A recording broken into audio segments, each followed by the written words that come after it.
5 বছরের মেয়ের সাথে আমার বিয়ে ঠিক করতে লজ্জা করলো না আম্মু তোমাদের? আমার হাঁটুর বয়সের মেয়ের সাথে আমি বিয়ে করব? ভাবলে কি করে তোমরা? ও আমার বোনের 10 বছরের ছোট। আমি কোথায় আর সে কোথায়? আম্মু বলল, বিয়ে তোমাকে করতেই হবে জাঙ্গু। বিয়ের প্রস্তুতি নাও। সন্ধ্যায় কিম তেহেনের সাথে তোমার বিয়ে। জাঙ্গু বলল, মা আমি তোমার ওই গ্রামের অশিক্ষিত গাইয়া মেয়েকে বিয়ে করতে পারবো না। আমি ওই গায়াকে বিয়ে করতে পারবো না। এখন তুমি কেন, তুমি ওই তোমার ওই শিক্ষিত জানি খালাম্মাকে বিয়ে করবে নাকি? তখন জাঙ্গক ভুরু কুঁচকিয়ে বলে, মা তুমি এসব কি বলছো? আমরা জাস্ট ফ্রেন্ড। আম্মু তুমি আমাদের বন্ধুত্বটা অন্য চোখে দেখো কেন? তখন জিন বলল, যখন তোরা বন্ধুই তাহলে বিয়ে করতে সমস্যা কি? তখন জাঙ্গক বলল, আমি ওকে বিয়ে করলে মানুষ আমাকে নিয়ে হাসাহাসি করবে।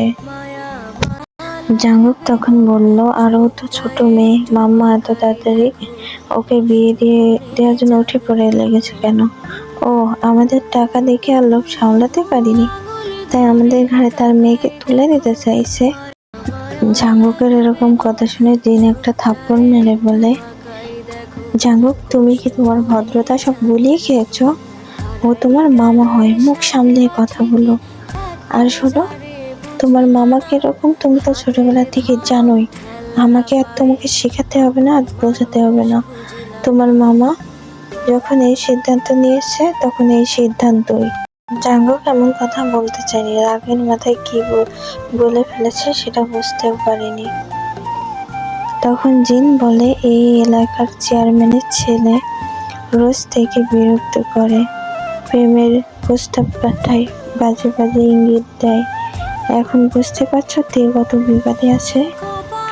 তখন মায়ের কথা শুনে জাঙ্গক বলে, হ্যাঁ তোমার ভাইয়ের বোনকে নিয়ে এসে কিছুদিন আমাদের বাসায় রাখো। চেয়ারম্যানের ছেলে যদি ওসব কথা বলেই থাকে, কেন আমার বউ বানাতে চাইছো তুমি? তখন জিন বলল, হ্যাঁ তে আমাদের বাসায় যাবে, কিন্তু আমার বৌমা হিসাবে। তখন জিন বলে, সেদিন তের সাথে বিয়ের প্রস্তাব এনেছি, কিন্তু তোমার মামা রাজি হয়নি, সেই কারণে তোমার মামাকে হুমকি দিয়েছে তেকে তুলে নিয়ে যাবে। তখন জাঙ্গক বলল, চলো আমাদের সাথে নিয়ে চলো, আমরা একটা স্কুলে যে ওকে ভর্তি করে দেবো। তখন জিন বলল, হ্যাঁ নিয়ে তো যাবোই, কিন্তু আমার ছেলের বউ হিসাবে। তখন জিন বলল, সন্ধ্যায় কাজে আসবে, প্রস্তুত থেকে, সন্ধ্যায় তোমার আর তের বিয়ে। মায়ের কথা শুনে জাঙ্গক সামনে টেবিলে লাথি মেরে রুম থেকে হন করে চলে যায়।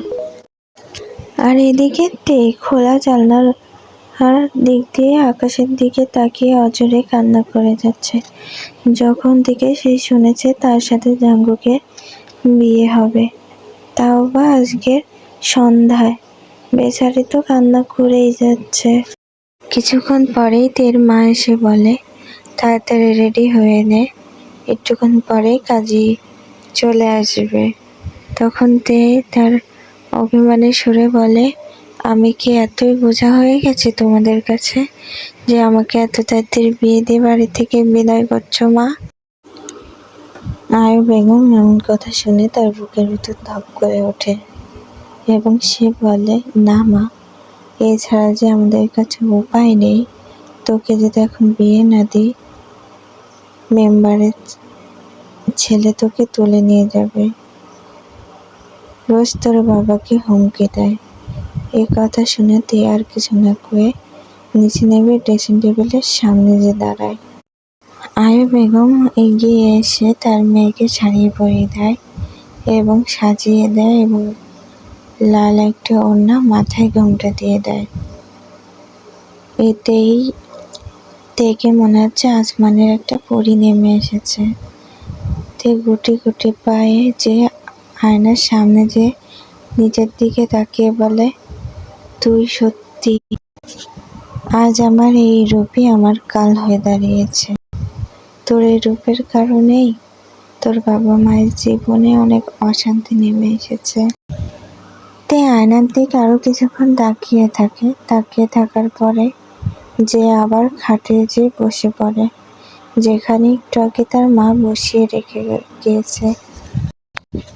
এইদিকে কাজী চলে এসেছে। ডাইনিং রুমে সন্ধ্যার দিকে সবাই বসে আছে। কাজী বিয়ে পড়াচ্ছে। সে তার ফুপিকে জড়িয়ে ধরে বসে আছে এবং থরথর করে কাঁপছে, কারণ সে জাঙ্গুককে চেনে। জাঙ্গুক রাগী, গম্ভীর স্বভাবের একটা ছেলে, খুবই রাগী একটা ছেলে। বিয়ে পড়ানো শেষে জাঙ্গুক তার কাজ আছে বলে সে চলে যায়।